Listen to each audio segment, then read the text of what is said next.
आँखैको नानी तिमीलाई पाउने मै भाग्यमानी दरबार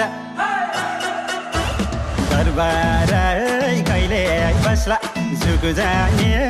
घरबार दरबार